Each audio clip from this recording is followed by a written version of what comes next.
Well, it is great to be back at the Morgan Library, this beautiful setting for the final event in our series on spirituality in the age of science. And the topic of our conversation, I think, is especially fitting for the closing chapter in this series. We're going to talk about death, which is a subject that most people don't want to talk about, they don't want to think about, and yet it is one of the most significant life events that will ever happen to us or to our loved ones. Some years ago, my radio show did a series on death and dying, and we posed a question to our listeners. Suppose you know your death is imminent, but you have a choice about how you will die. And the premise of this is that you will die soon, not when you're old and frail. So you have three choices. Number one, you die in your sleep. It's painless, without any knowledge of it happening, and no chance to prepare. Two, you die within 1 hour of a cataclysmic event while you're alone outdoors. Maybe a bear mauls you on a hike, something like that. It's painful and intense, but you have a brief chance to comprehend your own death. Or three, you're diagnosed with terminal cancer and you will die within 1 year.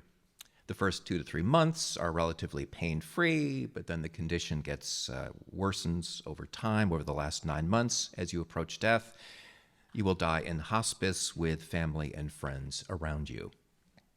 So I'll just pause as you think about this for a moment, what you would choose. So for the record, 58% of our listeners said they would choose to die in their sleep. 24% they would choose terminal cancer with a year to live. And that cataclysmic event, the bear mauling, ouch, 18% chose that. Now, I mention this because I think it's really important to think about death and dying, not just when we're on our deathbeds, but throughout our lives. It informs choices about how we live, also what a good death might be. I know there's a lot of controversy about that idea of a good death. And to get to our subject for the evening, what dying can tell us about how we find meaning in our own lives. There is a new science of death, and we will get into that in great detail here, which also raises profound questions about the brain, the mind, and the nature of consciousness. And we're very fortunate to have one of the world's experts on these subjects with us. Dr. Sam Parnia is Director of Critical Care and Resuscitation Research at the NYU School of Medicine. In addition to his many scientific papers, he's the author of Erasing Death and the forthcoming book, Lucid Dying, The New Science Revolutionizing How We Understand Life and Death. He also has a documentary film called Rethinking Death, which I highly recommend. Sam, it's great to be here with you. It's a pleasure to be back. We did this just over 10 years ago. We were reminiscing, so yeah, it's great to see you again, and I've always enjoyed chatting about this. So you've spent years, decades, studying these issues, trying to understand what happens when we die. And I'm wondering if there's a particular moment, maybe early in your medical education, when this really hit home, when you realized, oh, this is what I want to do with my life?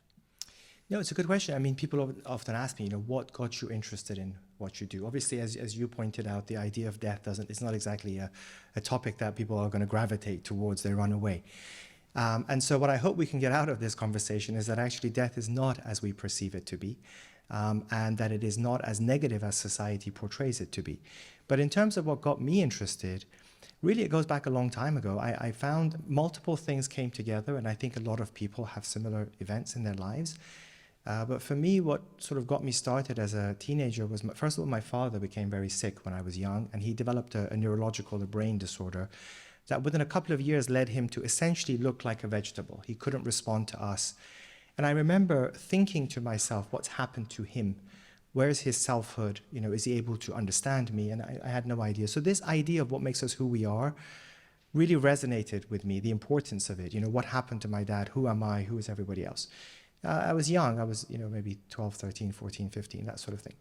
And then I went to medical school, and I remember the thing that I found most interesting was, again, the brain. And I thought that the answers to these questions all lay in the brain.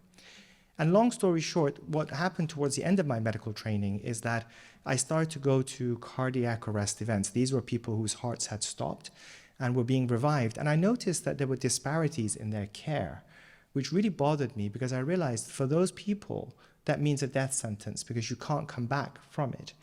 And there was one specific case that really, I think, brought everything together. I was a visiting medical student from England. I was here actually in New York at Mount Sinai Hospital in 1994, and I got to know a patient very well on a personal level. I loved this person. And then unexpectedly, there was a cardiac arrest call. Long story short, I went there. The team of white coat doctors were trying to save what looked like a dead person to me. After about 10 years, I realized this was the same sweet human being that I was talking to. And it really shook me because I thought, well, what happened to his consciousness in this process? While they're doing all these things to him, what is he experiencing? And I'd heard about people who had described, hearing things, seeing things when they were going close to death. And I wondered whether he'd had that experience. There was one other thing that intrigued me, which was actually, he was flatlined. He was clearly dead, and they tried for an hour. But they didn't call him dead. But I thought, well, somewhere along the line, he must have died. So when is there really a moment of death? Like, we like this idea of a separation between life and death, but clearly there wasn't a clear separation. So long story short, those questions that evening triggered my interest. Being relatively young and naive, I thought, I'll graduate and I'll answer all these questions within 18 months, and then I'll go on to the rest of my medical career. And here we are, 30 years later, you and I discussing it. But it has shaped my entire life and my whole medical career. I became an expert in cardiac arrest, and I've tried to build on those two issues. One is bringing better medical care to save people's lives and their brains, sending them back home to their families, to society. But at the same time, I never forgot that question, which is what happens to human mind, consciousness, or selfhood when we traverse into death? So you've spent all of this time, decades, around death, around sort of this, when people are hovering between life and death. That's not too depressing? Well, to devote your life to this? I hate to break the news to you. The way you presented it sounds very depressing. I don't see it that way. You and I have to talk marketing a little bit, So I'm going to remarket myself to everybody, okay? So first of all, my job became to become an intensive care doctor. So my job, I work as an intensive care doctor, which means my job is to save people's lives. And what we do is, this field is advancing, and I became a subspecialist in cardiac arrest resuscitation. And so whether I like it or not, my colleagues and I, all of us, are following people and trying to prevent them from getting to the point of death, but yet we don't leave them alone when they go beyond death, and we bring them back to life. And so I find it incredibly rewarding. I don't see it that way. And at the same time, not only do we restore life and bring people back, but we're also able to explore questions that have intrigued humanity from the beginning of time. And here we are in 2024, able to start to answer them. So I find nothing more exciting than that, actually. If you want to join, you're welcome. So my sense is that the definition of death has changed quite a bit in recent decades. And I mean, there was a time when I think it's when the heart stopped. That was the definition of death. And then there was when the brain stops functioning. What is the current medical definition of death? So again, I hope you don't mind. I'm not offending you or anything, but nothing's changed. People think there's a change. There's not a change. So let me explain, if I may, because that will help us address what we're really dealing with. The problem we have in society is that we have an antiquated concept. The concept of a binary separation of life and death is incredibly antiquated. The reason we have it is because for thousands of years, throughout time, we had a situation whenever people's hearts stopped, they couldn't be brought back to life again. And because your heart is either beating or it's not, it gives the perception that there is a sort of a life and then there is a death when it stops beating. And we've all been conditioned to think that way. Now, when I started my interest in this area, so to address your question, how do we define death? Death is very clearly defined. It's very easy.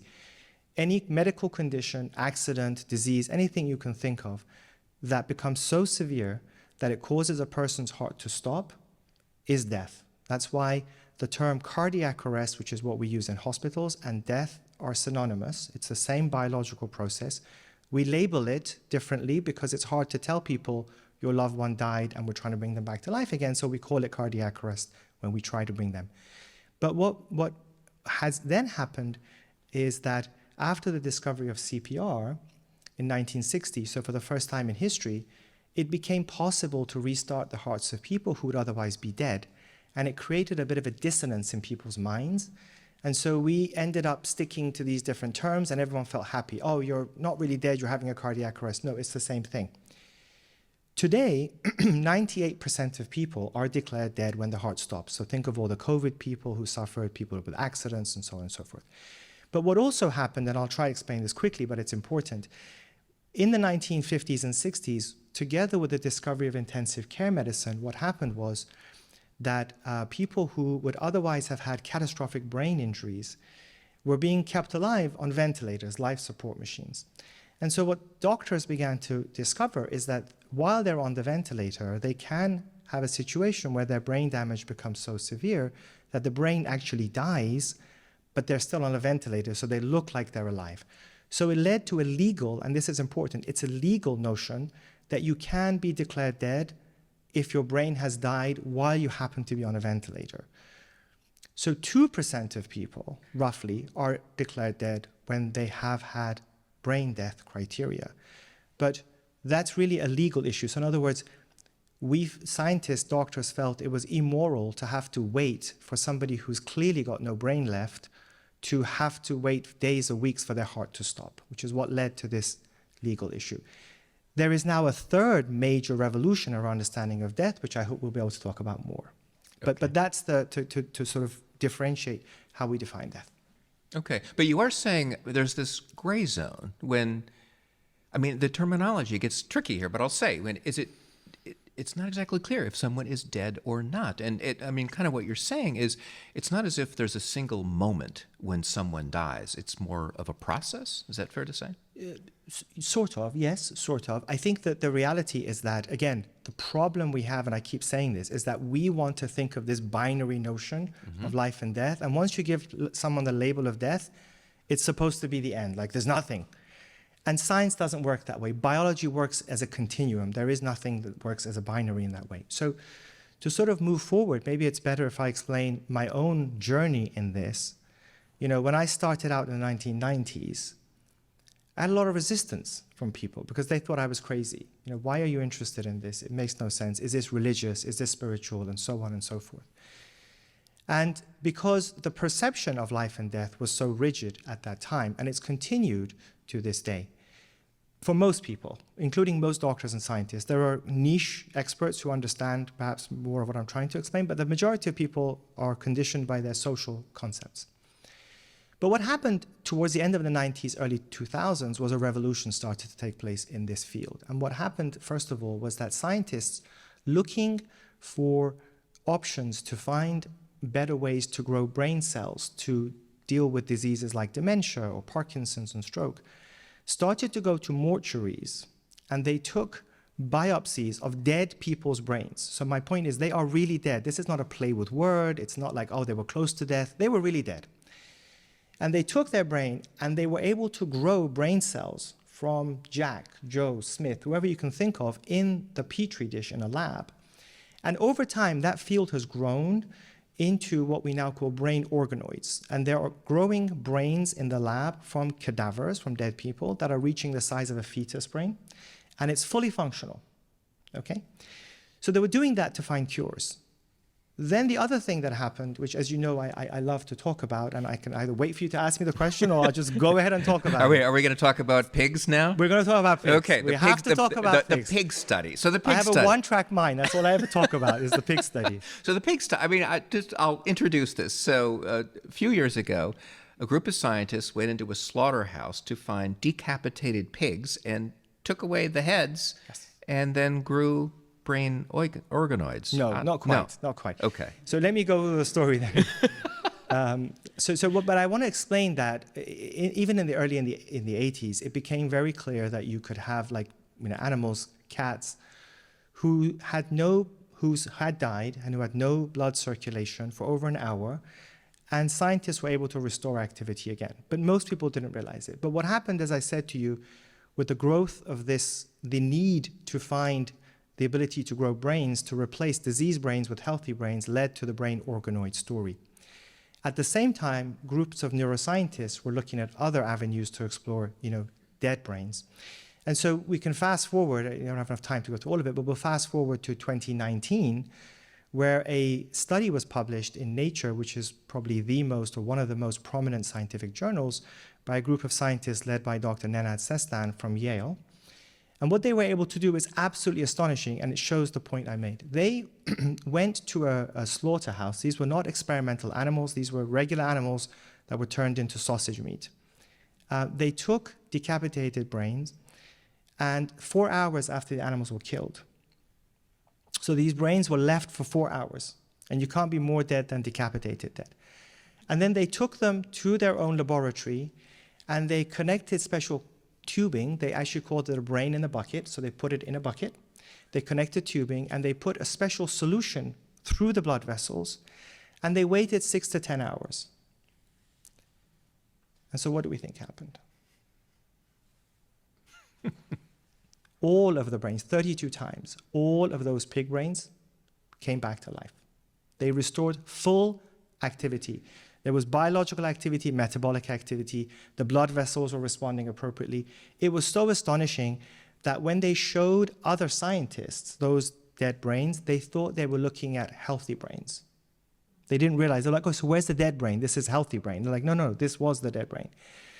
And one of the key things that came out of this, and it's important for our discussion, is that these scientists, and I've spoken to them at length, there's nothing hidden, it's all come out now, they were so concerned with the fact that they were restoring life to a dead pig brain that they decided, and this was a concerted effort by the National Institutes of Health, Yale administrators, and the scientist, Dr. Nenad and his colleagues, to significantly downplay their findings.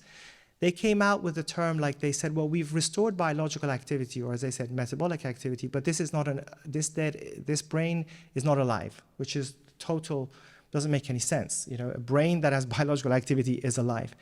They were also so concerned, and you can appreciate this, by the possibility of restoring consciousness. So imagine you're a pig, now you wake up, you find your brain in a bucket, and you're conscious. You can't squeal, you can't move, you can't do anything, and you're trapped. So what they did was they gave sedative drugs. They gave drugs to block any signs of consciousness emerging in the brains, and they declared that the brains had not been conscious. We have no idea what happened, but the fact was that they did it. And to extrapolate from this, presumably, if you could do that with a pig brain, you could do that with a human brain. That's exactly right. The technology exists now to do that with a human brain. And the fact what they showed is that after we die, so just to end with that whole debate, are you really dead? Are you partially dead? No, after you're dead, there is a long period of time. Remember, this is the first time. This is going to go further. But for hours of time post-mortem, it is possible to restore brain activity. And of course, the rest of the body is part of that equation too. So that means we can revive dead people if we are able to put our science behind it and move ahead from our sort of idea that, we labeled you dead, therefore it's the end, you can't come back again. So that is a major, major discovery. I personally think it's the biggest discovery that, and will undoubtedly lead to a Nobel Prize. Wow. So I want to pick up the implications of that a little bit later, but I want to go back to resuscitation medicine, which is what you've been spending so much of your career doing.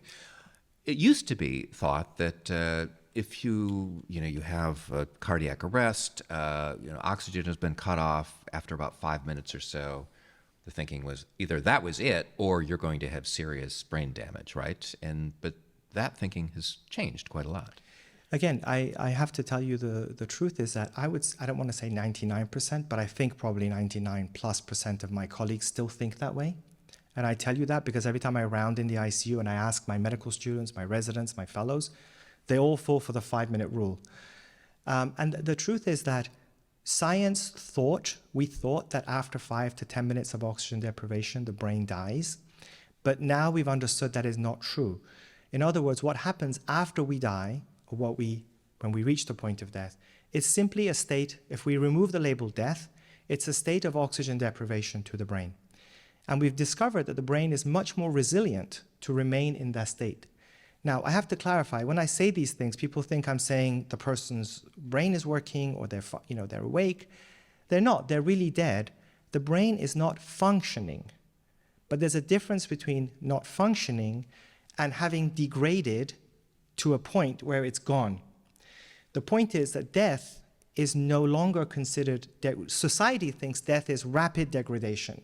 Doctors are taught when you die, you rapidly degrade within 5 minutes from like 100 to 0, and then you're gone. And the reality is it's just not that way. You have this long gray zone in which you are truly dead, but your cells, essentially your brain goes into like a hibernation state.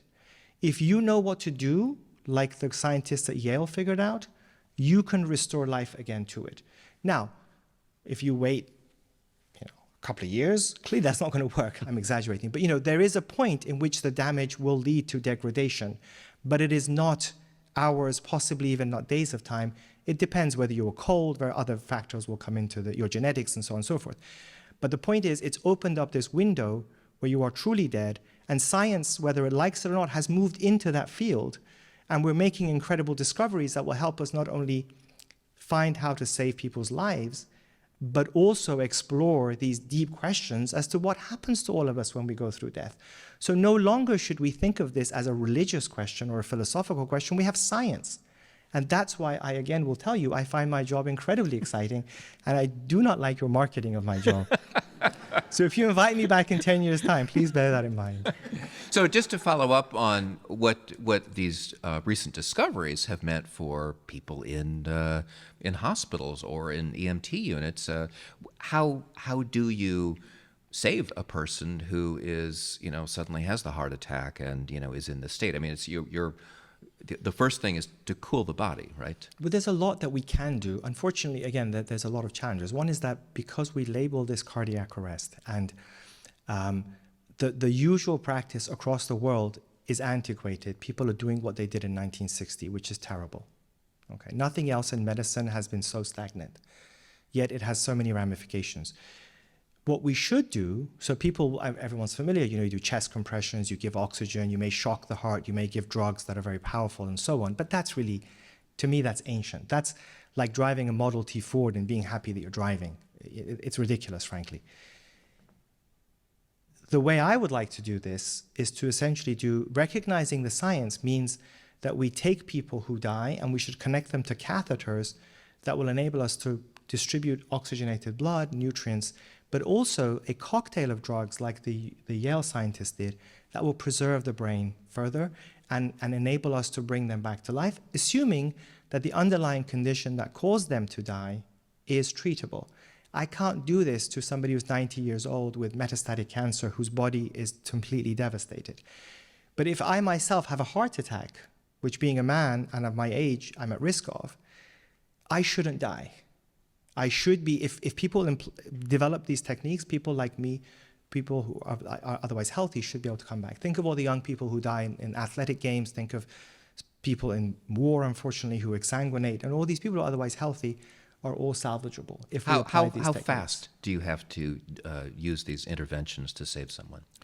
Well, again, we haven't gone into too many details of this, but in principle, again, if you look at what the Yale scientists did, and I'm talking about what should be done and what is possible rather than a big discussion of what's being currently done, then clearly you see that there are hours of time available in which you can still restore life to a person. And in other words, maybe if someone, for example, had a laceration, they had a blood cut and they were losing blood from a blood vessel, then you preserve them and send them to a surgeon who can go and fix it. If, on the other hand, as unfortunately we experienced with COVID, you have people who had lost their entire lungs and everything else was damaged, then clearly we can't apply these at that time, maybe in the future. But so it depends on the conditions, but the point is that there is a window of hours of time, if not longer. You have not mentioned inducing hypothermia. I mean, sort of the whole cooling One of mechanism. the key things is to cool people. We know that if you are cold, the colder you are, that the less your cells will degrade. It's a little bit like how you use a refrigerator. I mean, the concept makes sense, I think, to the whole audience. But again, appreciating that this is complex, it's not a single thing. It's about restoring blood flow. But what causes the brain damage that you alluded to is actually, paradoxically, putting oxygen back into a dead person's body. So if I die and you leave me alone, my cells will degrade very slowly, even in my brain. If you then come and try to be benevolent and be like, I was having a nice conversation. Where did you go? He taught me how to do CPR. Let me get him back. paradoxically, putting oxygen back into my brain after it's been deprived of it causes very accelerated cell death. And that's why people do end up with brain damage. But the importance of distinguishing that, it means that we don't give up. We can find treatments to stop the secondary damage that occurs as a result of oxygen being put back into them, rather than assuming that because 5 or 10 minutes just went by, it's done, Sam's gone. Like you see, so that's the main thing that's come out of this. So there's some very practical implications to what you're saying. One is, what is the technology that should be at hand in hospitals, in EMT units, and all of that, so that when they're rushing someone in, they can save them? Is that, what are we set up with that kind of technology? We're now? not, and honestly, if we wanted to discuss that, as you see, I get very passionate when we talk about these things. Like we could talk for hours about this. And as you alluded to, that was the premise of my book, Erasing Death, which was that people are not doing enough because they label it death. And when they label it death, everyone just thinks it's the end, and then they go get coffee.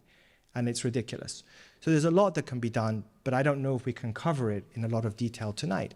But except that we need to change the way we define and think of things, and then we'll be able to make changes. This death in the first phase is a medically treatable event. It's like having what we call a transient ischemic attack. It's a transient period of oxygen deprivation. If you leave it long enough, we usually apply that to people who are having a stroke. If you leave it long enough, then the damage becomes permanent, but there's hours of time, and that's the key. And then the other thing that, of course, is fascinating is what happens to people's consciousness as they've traversed into that period of death. What can we understand about that process? So I'm going to come to that in a moment. But first, another very practical question. What about the moment when the person is declared dead for good and the doctors say, okay, this is the moment when we harvest the organs for transplants? That's a huge question because there's this very limited window of when those organs are viable, right? Yes, you're highlighting a very important point. I hope what I'm saying makes sense to the audience anyway. These are complicated issues, and I recognize that people have somewhat fixed ideas about things. But I think there are 3 prongs of science that have independently come to explore the post-mortem period. So one of them is the brain organoids. What scientists are now doing is taking these brains in a petri dish and putting them, or planning to put them into diseased human brains to save people. The other is the field of resuscitation can now expand vastly by recognizing that we have this huge gray zone, this window of opportunity to develop new treatments. Pharmaceutical companies, physicians, scientists can now explore and develop treatments. The third is what you alluded to, which is that there are many, many people who need organs to be able to live.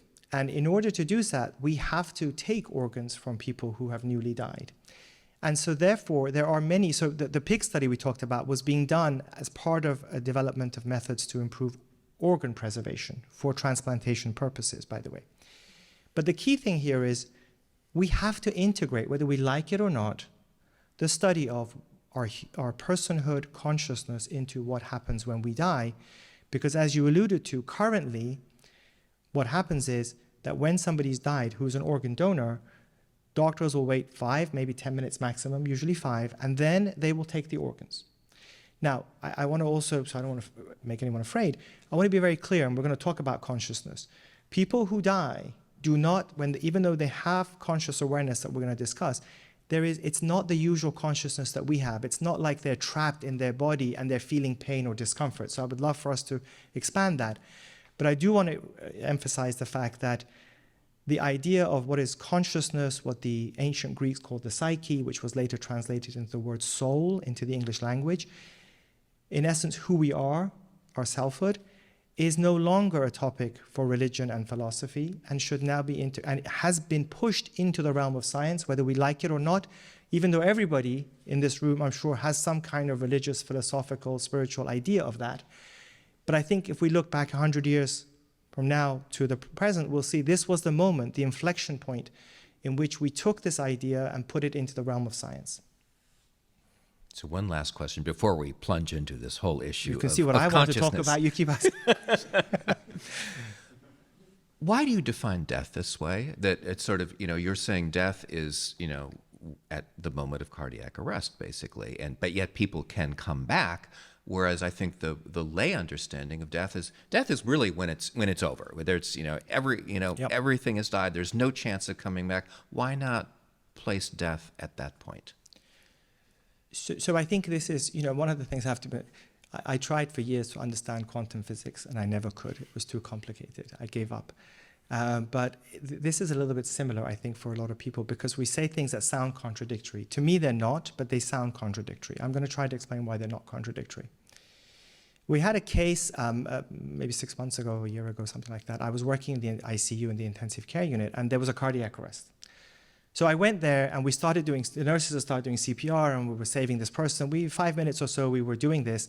And then suddenly somebody came in the room and said, oh, this person did not want to be resuscitated. He actually had cancer, and it made sense. He was elderly, and it made sense. But we just the nurses didn't know his wishes, so we started. And so honoring his wishes, we stopped CPR. And his heart obviously had stopped. He wasn't breathing. His brain wasn't functioning, which is the criteria we use to declare somebody dead. So I declared him dead. And then we have a huddle, usually after these events, where we discuss what we did right, what we did wrong. We discuss things. So we talked, and the nurses discussed, and the doctors, and so on. And then I was just curious. I said, well, so he's dead, right? And they said, yeah, of course he's dead. I said, well, so it's like 9:25, right? Yeah. So I said, well, if we put him now on a gurney and you're going to take him to the mortuary, is it possible to bring him back to life again? And they said, of course not. He's dead. I said, well, but what if his family just called and said, oh, actually, I made a mistake. We think we should try. And they were like, well, why? They were really flabbergasted by this. So the point I wanted to make to you is that, yes, clearly that person could have been resuscitated if we really wanted to. And the issue here is that he was permanently dead because we stopped trying. So his death was irreversible and permanent. But nonetheless, as he was being wheeled away to the mortuary, the potential to bring him back to life existed. We didn't do it because in this case, he didn't want it. In another circumstance, it could be because the medical knowledge or technology isn't available. If my heart were to stop in the Sahara and somebody tries to save me, there's only so much they can do. If my heart stops in my intensive care unit, then there's a lot more that can be done. So there is also a disparity in medical care knowledge. It's not like everyone has access to everything, as you appreciate. Then the other reality is that many of the things needed to do what I'm talking about may not have been discovered yet, because again, people thought there's no point going beyond the end, like it makes no sense, which was how you were addressing the beginning of this conversation. And so for those reasons, people think that way. But the reality is then that you are dead and you're permanently dead, but when you first die, you remain permanently dead, yet you can come back. And if you don't come back, it's because either medical methods are not being applied to you, or they haven't been known or developed or advanced, and so on and so forth. But at some point later, much, much, much, much later, your body will degrade, but it hasn't degraded initially. And when it degrades, no matter what we do today, tomorrow, or in 1,000 years' time, we can't bring people back. So to address another question, people ask me, we can't conquer death, even though they ended up calling my book Erasing Death. We can't quite erase it. We can sort of hold it a little bit. But that's the key thing to understand about that. Okay, so let's talk about the extraordinary experiences that some people report after they've died, after they've had a cardiac arrest. The reports of, I'll just anecdotally say that, the stories of, floating out of the body, looking down from the top of the operating room, seeing the doctors, working on the body, overhearing the conversation, sometimes seeing the white light going through the tunnel, in extraordinary cases, meeting dead relatives, what are often called near-death experiences. I know you don't like that term, and we will come back to that in a moment, but what's going on there?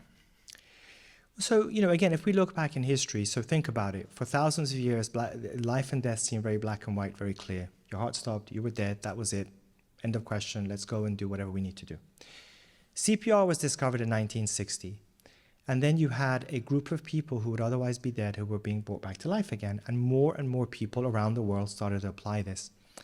By the mid-1970s, so only about 15 years after that, a book was published that had the testimonies, particularly of 50 people. It was 150, but really 50 people in detail, who had come close to death for whatever reason. And they were describing similar, very profound experiences, as you alluded to. What we now understand, if we fast forward to this day, is that, and they, Raymond Moody wrote a book and he called it a near-death experience. There were other terms, actually. A French philosopher who had been interested in this 100 years previously actually called it imminent death experience. And others had different names for it, but for better or worse, the term near-death experience has stuck in the popular mind. What we now understand, and I've been engaged in this research now for more than 30 years, actually, so starting for those questions, I developed my own line of research. I've carried out the largest studies in the world with 25 major medical centers in hundreds of patients, and then I've looked at testimonies from thousands of people through these years. So there's a lot of work that we've put into this. And I'll address what happens. So from the perspective of the doctor or scientist looking at the person who's died, they look like they are absent. There is nothing there. Interestingly now, from the perspective of the person who's died, there is a fascinating experience that develops. So from their own perspective, they may be aware of what's going on, and then suddenly their heart stopped and they lose awareness as we normally do. But yet, paradoxically, what they tell us, and I want to emphasize these are not anecdotes, we have millions and millions of people around the world who don't know each other who's saying the same thing. And what they describe is that in that sense, even though the doctors thought they were dead, from their own perspective, not only were they not dead, as in they were not annihilated, their consciousness, their selfhood continues, but it becomes sharper than usual, their thinking becomes clearer than usual, and their consciousness feels vast. And you and I talked about this. This is hardly talked about. One of my colleagues, actually, Dr. Montgomery, who survived 7 cardiac arrests himself, was telling me, by analogy, it felt like the cosmos, the size of the cosmos compared to the Earth. So suddenly there's like a release. It's almost like their consciousness has been held back, and suddenly in death, the shackles are removed and it becomes vast. And the other things that occur in this situation for them is that they're able to suddenly understand so much more than they could. So they're able to, for example, watch doctors and nurses trying to save them. They also recognize that they're dead. They say, oh, I think I'm dead, but I feel fine. And at that same time, they're gaining visual and auditory knowledge of what's happening to them. But it's not in the way that we see things like, oh, this is how I'm looking directly. They describe 360-degree vision, so they can see and understand everything. It's almost like their thoughts are like a flux, and it's penetrating. It's a bit like, I analogize it to like electromagnetic waves, that is able to penetrate and is gaining information that way and is released. What they then talk about, which is absolutely fascinating, so again, 360-degree vision, and then what I find absolutely remarkable is the ability to recall everything that they have done in their entire life. So with all respect to you and our audience members here, I hope I don't offend anyone, if I were to ask anyone to recall their entire life, they would struggle. Maybe an hour, 45 minutes would be done. But yet, how is it that in death, somebody is able to recall every minute detail is being processed? So millions of pieces of data, that's how they describe it, are being processed. And that includes, they describe experiencing and reliving all their intentions, their thoughts, their emotional states, and the situations they found themselves in. Wait, you're saying all? I mean, All. that's, if someone's lived 80 years, I mean, every moment of the 80 years? Right. Well, that's exactly. They say that they're able to relive and re-experience all of it in an instant.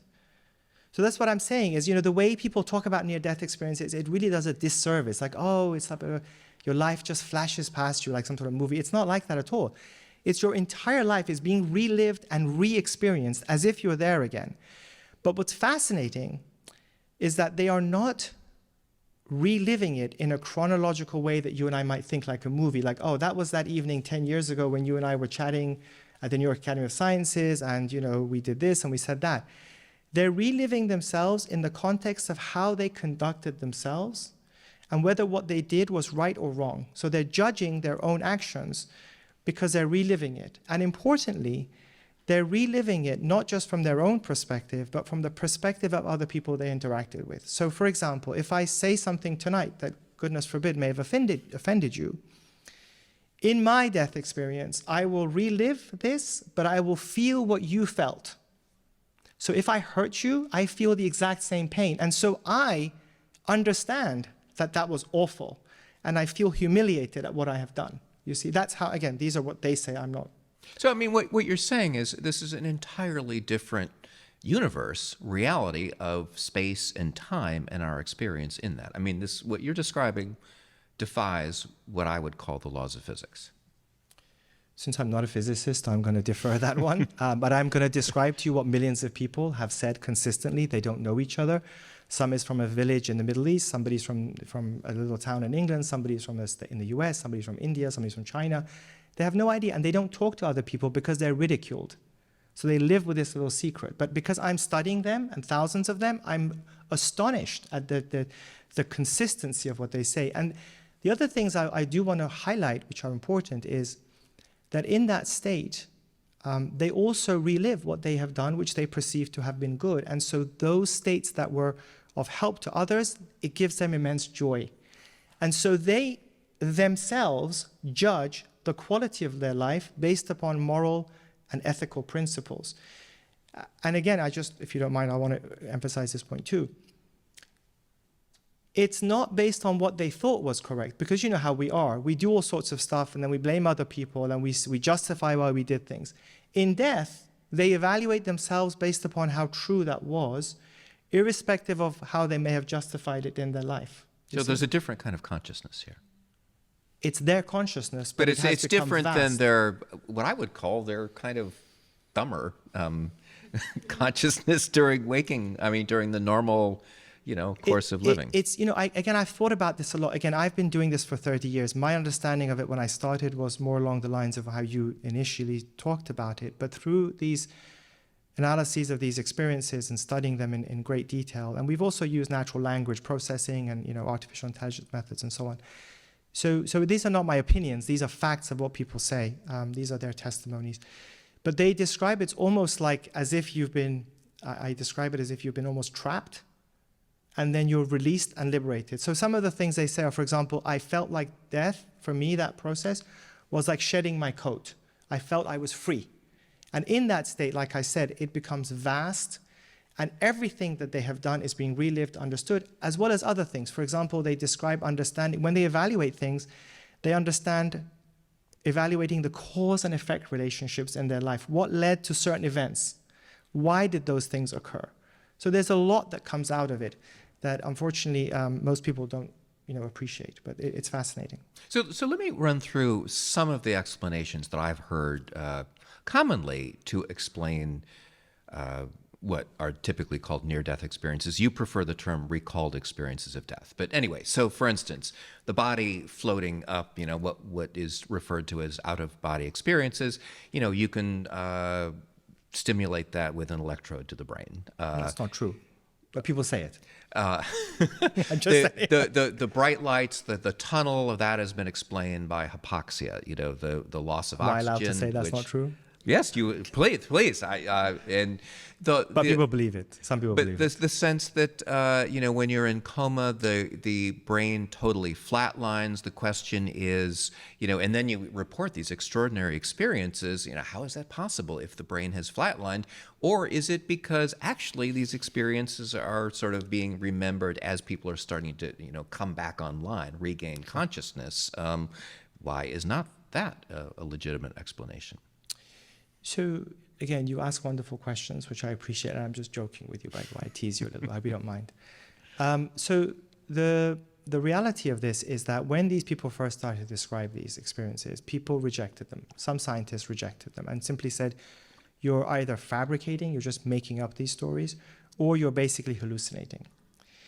The issue with the story of hallucination is that they can't be hallucinating, and I'll explain to you why. One, because it's impossible to tell somebody that you reliving your entire life is a hallucination. A hallucination is something that occurs to people in a awakened state where other people cannot confirm what they've said that they're seeing. So you may say, I'm seeing somebody walking up there, and the rest of us would say, well, that's not really happening. So because we're in an awakened state, it doesn't apply to people who are in a coma and so on. But nonetheless, you or I reliving our life is not a hallucination. Somebody being able to recall accurate details of what was happening during their resuscitation or conversations and so on, which many doctors have confirmed, is clearly not a hallucination. They're describing reality. The other issue with hallucinations, which is important to point out, is whenever somebody hallucinates, which occurs, of course, there's no doubt, even if the hallucinatory experience feels incredibly real to them while it's happening, after they recover, they realize that it was not as real as ordinary real events in life. That is absolutely always the case. With the death experience and the recalled experience of death, what happens is completely the opposite.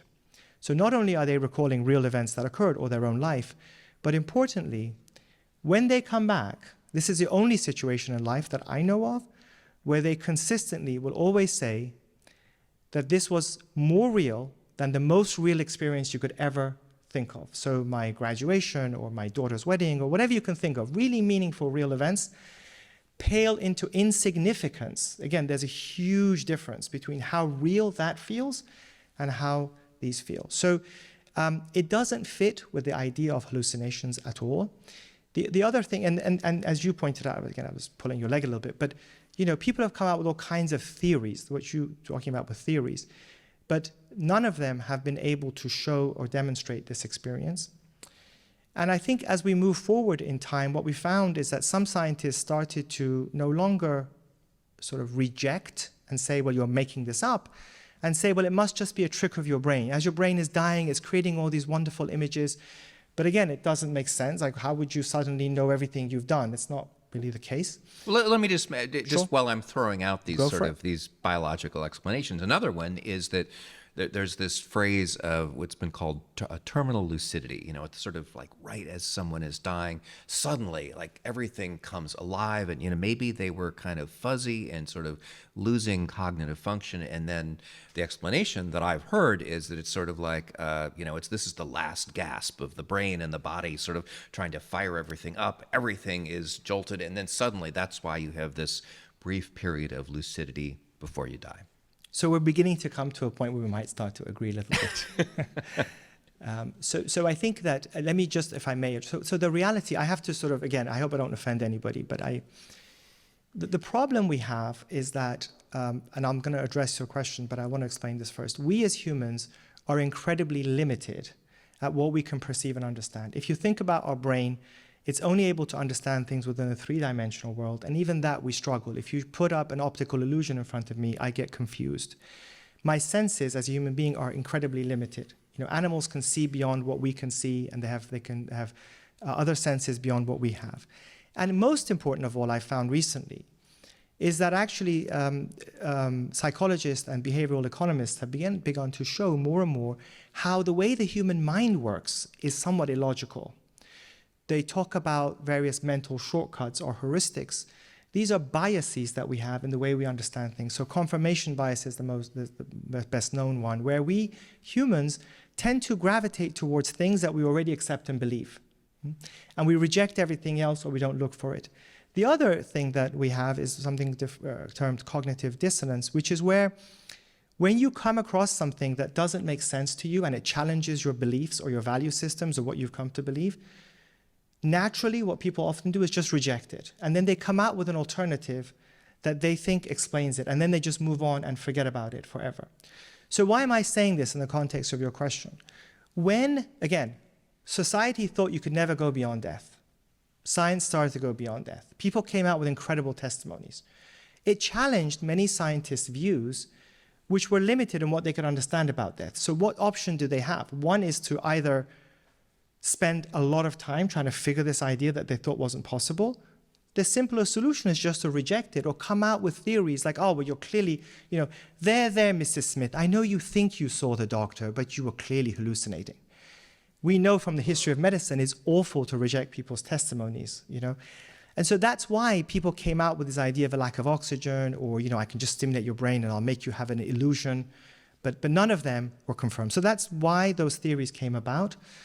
And then just finally to address it, if I may, sort of what do we now think about what really happens? And I think we finally discovered why these experiences occur, what they really mean. So instead of having this rejectionist idea of, oh, well, they're there, you know, and trying to fit it into models that don't make sense, like hallucinations and so on, what we've understood now is if you imagine this is death, the person goes into death. The way our brain works, right now, audience, yourself, our brains are developed in a way that we try to make the most meaning and optimize our situation for what we need. So right now, many of the functions of our brain are shut down. They're inhibited through braking systems so you and I can concentrate on this conversation. In different circumstances, other pathways are activated and those ones are shut down.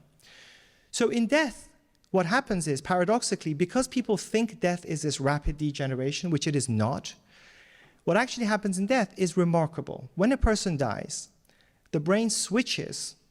So things that no longer matter, like what you're going to eat, your job, your career status, and so on and so forth, are lost. People don't have any awareness of that.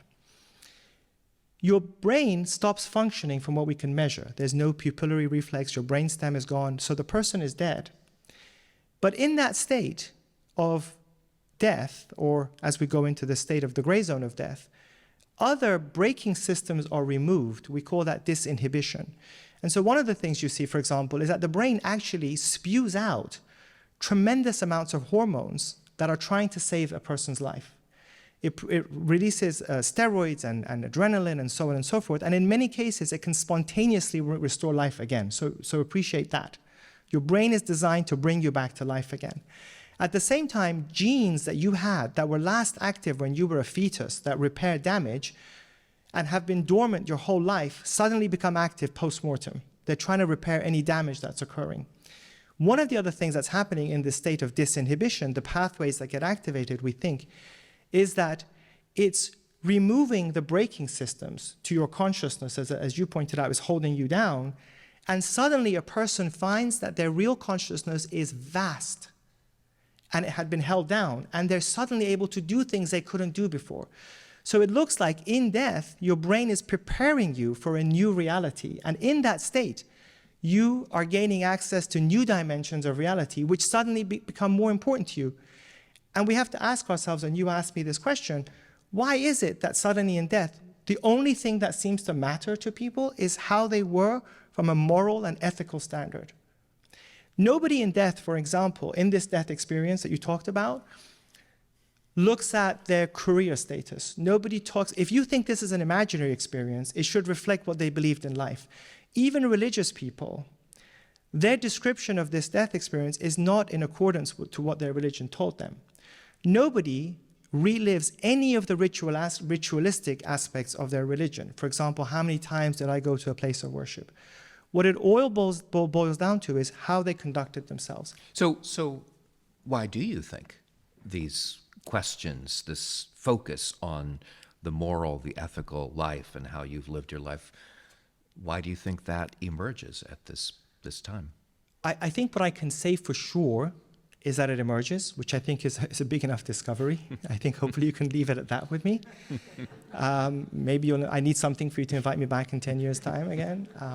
But I think it's a question we have to ask and think about it. So where we're at now today is we're in this gray zone of death. Science is exploring it.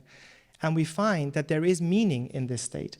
And so the question we have to ask ourselves, the human brain that is always optimized to make most meaning out of every circumstance in life, why is it that in this state of disinhibition, not degeneration, in this state of gray zone of death, it's preparing us for this, what looks like a new reality? So, and what we also know clearly, as I've explained to you right now, is that, again, put aside these sort of social ideas, oh, you're dead, that's it. When we die and we go beyond the threshold of death, neither biological processes die, nor the cognitive processes. Your consciousness is not annihilated when you go through death. It's absolutely clear now. Clearly, there is some sort of there's the inflection. question of for how long. I was about to come to that. You read my mind. You're probably very talented. So I think there's clearly there is a point. In other words, what we always thought of is that brain dysfunction is absolute. And what we're now seeing is that in this dysfunctional state, other functions emerge. Now, again, if you wait long enough, there's this almost like this inflection point. There's this optimal state in which after that, we can no longer study. Like we can't study people who go way beyond. At this point, we can't bring them back. But it is clear that there is a point in that dysfunctional state in death that is leading to a heightened sense of consciousness, and that consciousness does not become annihilated, and that it develops into a new sort of capacity that was otherwise felt to be dormant. So earlier you said that these were science questions now, and that we should take some of these questions out of philosophy, out of religion, Yes. because they've been sort of distorted. And yet it seems like we're back there in philosophy, in religion, in what we make of what I would call spiritual experience here, because there's only so much that science can explain about these probably few hours after someone has died, has had cardiac arrest. And the question, obviously, is what happens to consciousness after that? Well, again, I think we can only extrapolate what we've learned so far. But if you think about the way we perceive about death, so think about it. If you think of death here, and now you're degrading, what would you anticipate, based upon that model, that consciousness is produced by the brain, if people believe that, which is debated, of course, but if you believe that for a moment, what would you, as your brain function is degrading, what would you expect to happen to your consciousness? Would it become heightened and vast and more powerful than it's ever been in your normal living state? Or would it also become diminished and degraded? And the reality that we see is that in death, as I said, paradoxically, people's consciousness does not start to wither away. If anything, it becomes released more vast and more powerful than it has been. So it tells us something, which is that obviously human consciousness is a mystery. And the idea that it's simply produced by the brain and therefore dies when the brain is dying or dies is clearly questionable and not correct, in my opinion. And we've opened up a whole new vast and new frontier of scientific research. And so what it means is that we need to explore this question. And you talked about religion and philosophy and so on. Of course, science doesn't just own what happens when we die. People have thought about this for millennia, from religious traditions to philosophical traditions, more recently psychologists, anthropologists, everyone's interested in this. Who isn't interested in this question, right? So the thing to realize, though, is that there is a new science, and it's not as people perceived, and it is not the end.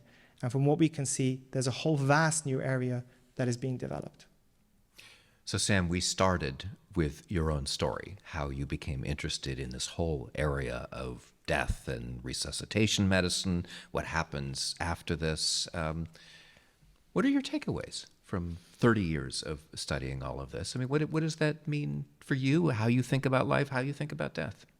I think, you raise a very important point. Unfortunately, you're highlighting the fact that aging is going on here. So, and again, as I said to you, when I started out, and it was a good thing that I was very young, because when you're young and naive, you do crazy things that you would otherwise not do, and sometimes they turn into something useful. I don't think, my current self would have probably done what I did then, but I'm glad I did. But now as I look at it, I've reached about 50, and I realized that I'm not going to be around forever, neither professionally. Maybe I have another 20 years left professionally, and then at some point I'm not going to be around. And so what I take home from all of this is not only is there incredible opportunities for scientific progress, as we've already talked about, but how does this apply to each of us? How does it apply to me as a human being? And I really lived this. I don't think you and I talked about this, but during COVID, because I was on the front lines of the ICU. And when it first started and it hit New York, as you remember, we were inundated, and nobody understood what was going on. And doctors in China were dying, doctors in Milan were dying, in Italy. And when we were called to serve, many of us thought and recognized that as we looked at each other, some of us will not be around in 2 months. And so many of us started to ask these deeper existential questions, because suddenly nothing else mattered other than, what was the purpose of my life? What was I here for?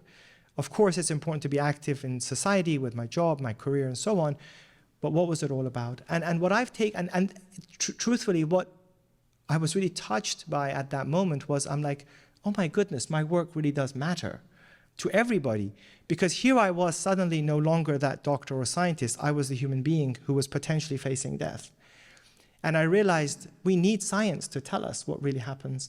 And so I think when you look at all these testimonies, again, these millions of testimonies, the purpose that they talk about is that ultimately it looks like what they judge themselves, what they evaluate themselves based upon, is what they did as a human being. How much time did they spend? How much time did I spend? Did we spend trying to better ourselves? It's almost like, again, we didn't talk about it. When they died, they described it as almost like a curriculum of developing positive attributes of humanity and so on. And so, honestly, I don't think there's a day that goes by that I don't think about those lessons that I've heard from these people. And when I'm dealing with others, you know, again, people frustrate you, you're at home, at work, and so on. But I always try to remember, I'm like, how would you look at yourself when you're about to snap at somebody? Are you being empathetic to their problems? Are you being more understanding about the pain? And I try to picture myself, and I try to change the way I am to the best of my ability, which is obviously not always easy.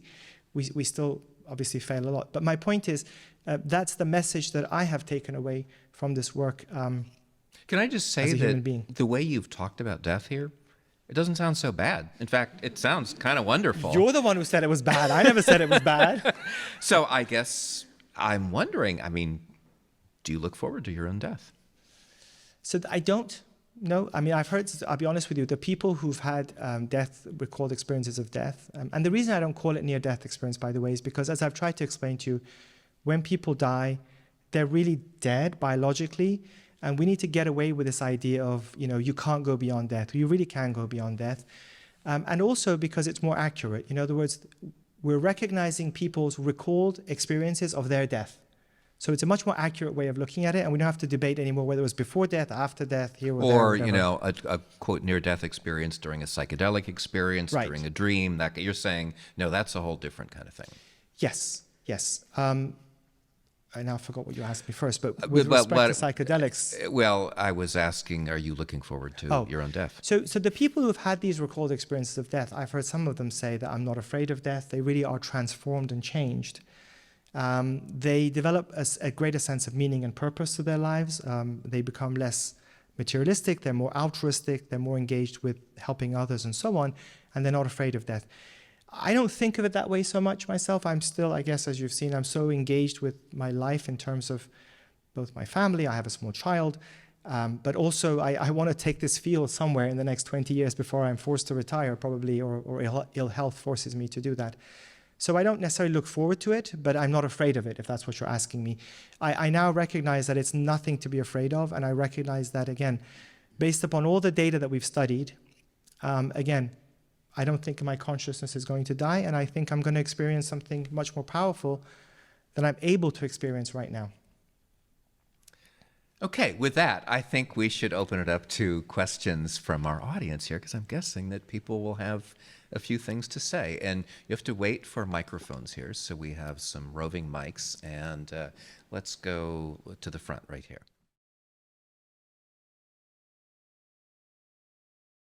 Steve asked me a question, you know, so do you believe in life after death? He asked me. And I said, I don't really like the way you asked that question.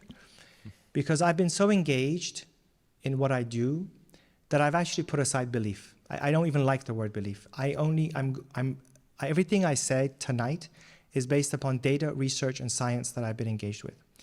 Now, if you go through to the testimonies of people that we've studied, what they describe, and again, I couldn't cover everything, but they describe an understanding in that state that there is a source. And they talk about a source. They describe seeing entities that are luminous, kind, and compassionate, who have a much higher, greater magnitude than they do, who help them and guide them with their review of their life. And at the same time, they recognize that, and those are considered to be way higher than themselves, they sometimes describe them as perfect. They describe them as being incredibly compassionate, kind, and so on. But yet, underlying it all, they recognize a source from which all knowledge and so on comes, but they don't have access to it. So I think that most of us would find it difficult to, because ultimately what you're asking is, so that's that answer. And the other point is that if you don't think there is a source, then you have to assume that something came out of nothing, and that's beyond the remit of this discussion.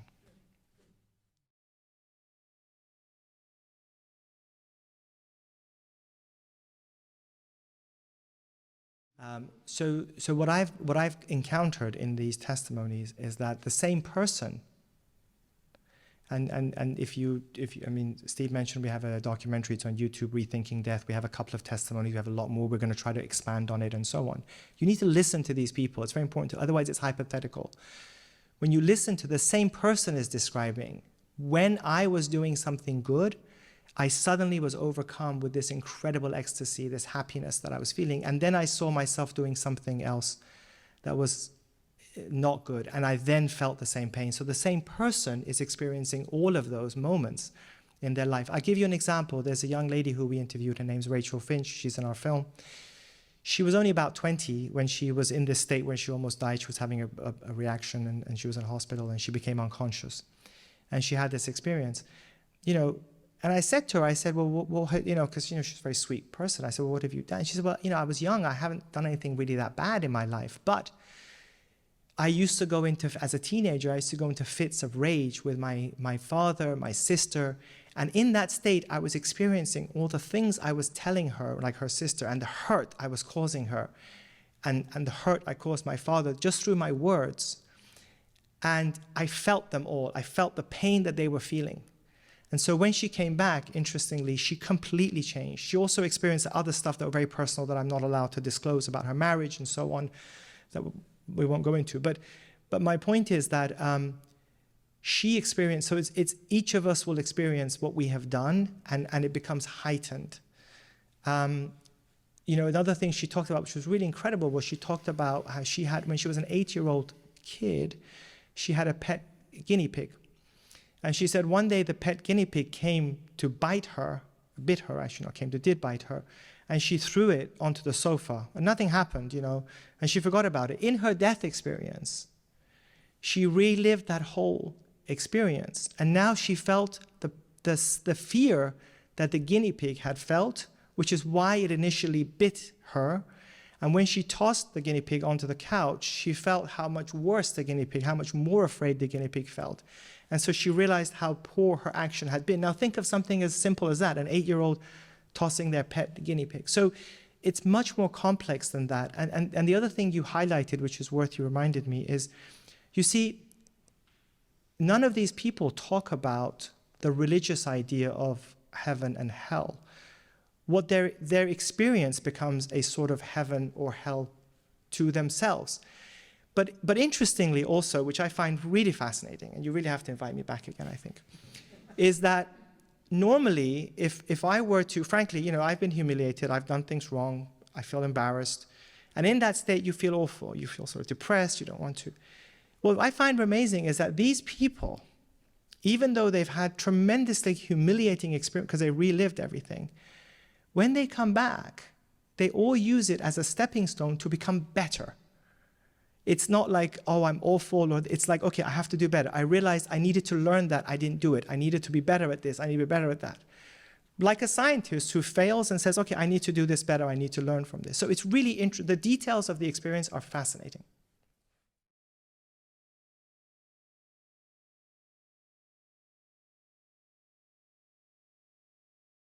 I think that one of the things we were hoping to talk about is actually the whole concept of what is consciousness, who we are.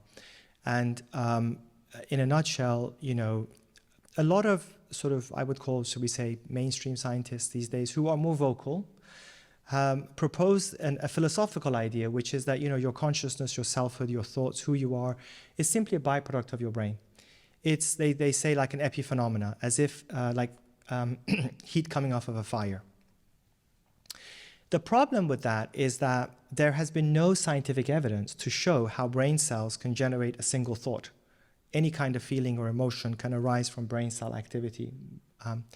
Furthermore, there are many scientists who actually don't agree with that, including, for example, I was talking with Steve, a neuroscientist who discovered brain cell connections and won a Nobel Prize for it, or at least discovered the mechanism by which brain cells communicate with each other. Sir John Eccles, who won the Nobel Prize for Medicine in 1962 or 63, I can't remember, who say that actually the brain is probably a modulator, but it doesn't produce consciousness, doesn't produce who we are. Now, what we find with these death experiences, but the key I want to get across is that nobody understands the nature of what makes you into who you are and me into who I am, yet we're all thinking conscious beings. What we discover with death, which is fascinating, is that in this state of this vastness of consciousness, people are uniquely able to understand other people's emotions as well. I've had many testimonies where people have said, like, I could experience what the despair the nurse was feeling when she looked at me. I was experiencing what she was thinking. I've had many physicians, again, in our Rethinking Death documentary, physicians who've had their patients come back and tell them what they were thinking in that state. So I think we have one of two options. Either we have to just say it doesn't make sense, we have to just reject it. But I think with the amount of testimonies, that's not very wise. So I think that my own understanding of why consciousness, what occurs with consciousness and how it relates to the brain, is that I think human consciousness, our selfhood, is more like something like an electromagnetic phenomena. So in other words, it can carry sound pictures. It's a very subtle type of entity, and it interacts with the brain. It's not magical. It exists. We need the brain to show it, like the same way you need a computer to be able to get the content off of the internet, but the brain or the computer doesn't produce that content. If we accept that for a moment as a hypothesis, then it explains everything. It explains why in death, suddenly, because communication is occurring through this sort of like a flux of energy, flux of electromagnetic phenomena. And so I think that may explain why that young girl was able to understand her pet guinea pig's emotions. Again, if this was an anecdote, I would have rejected it. But there are so many people who don't know each other who say the same thing.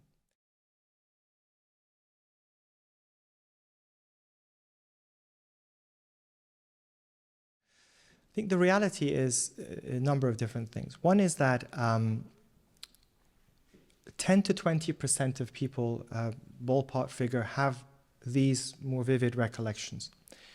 But actually, when we conducted our AWARE-2 study, which was carried out and just published a few months ago over many, many hospitals, we found that there's a spectrum of awareness in people when you interview them. So roughly 40% of people, think of it like this, have a vague perception of having been aware, but they can't remember any details. Then about 20% have these types of memories with more explicit recall of specific elements of what we talked about.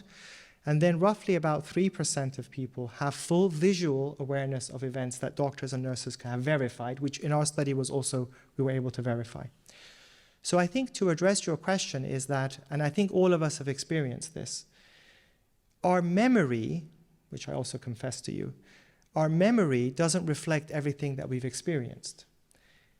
So also in death, what I think happens is that everyone has the experience, but they later forget it. And the reasons they forget it, it seems to be one in relation to this process of being sort of insufflated back within their body, within the process that was going on.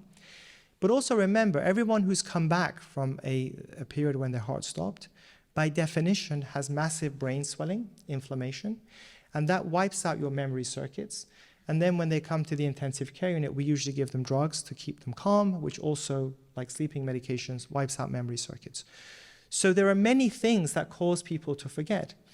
And that's why when you interviewed, I gave you the overall because we didn't have time, but people recall fragments. It's fragmented memory, because when we interview them, they're not like us, where they were wide awake.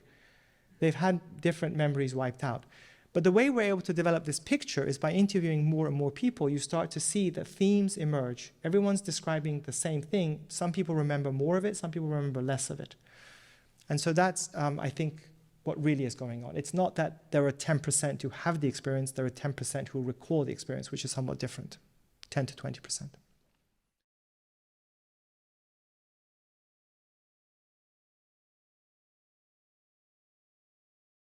So one of the things that people have tried to find models to explain this. One of the things, and sometimes these are published in very reputable journals, but unfortunately they're not very accurate.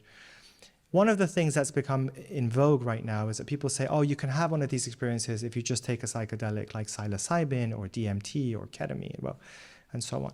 So I became intrigued by this, and we actually studied all of the published literature with different types of psychedelic drugs. And what you find is that people who take psychedelics all do have very incredible, unusual experiences, but they're totally different. They're not even similar. So for example, what they say is they will describe a sense where they're losing awareness of their body in the same way that if you and I went to the operating room and they gave us a drug and we were sort of phasing out, they describe bodily perceptions like nausea and so on and so forth. And then what you find is they describe things like geometric shapes, neon lights. if they describe seeing beings, they're usually like alien type beings or unusual beings, very different to what the recalled experience of death is. What you also find is that they have all kinds of haphazard things, like I saw zombies, somebody described seeing a lighter, somebody described a 1940s movie, and these are all published. These are not my personal, these are what is published in medical literature. And then what you find is that if they do see a being of some sort, like I said, it's very different. It might be humanoid, it might have different eyes, and there's really things. They also describe things like if they see a being, it might be like a sensual woman, let's say, you know. Or if they describe going to a place, it's often described as being something that is, again, somewhat like being in a sort of an alien space or some other planet or something else like that. So my point is that they're very, very different. And one of the things that's really remarkable, not only are these completely haphazard, because the death experience follows a very clear narrative arc.